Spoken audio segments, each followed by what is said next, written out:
വാവേൻ്റെ birthday ടൈമിൽ ഈ ഒരു ഹെയർ സ്റ്റൈൽ ചെയ്തപ്പോൾ എല്ലാവർക്കും നല്ല ഇഷ്ടമായി. അതെങ്ങനെ ചെയ്യും നമുക്ക് നോക്കാം.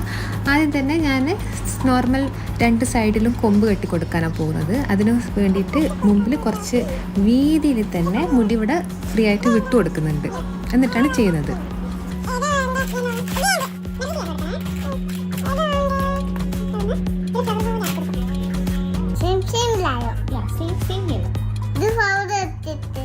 ിഷം കൊടുത്തത് ഇങ്ങനെ പിരിച്ചെടുത്തിട്ട് നമുക്ക് അവിടെ ഓരോരോ ചെറിയ കുഞ്ഞി ക്ലിപ്പ്, ഞാനതിന് ഇറുക്കുന്നതെന്ന് പറയല് വെക്കും. ജസ്റ്റ്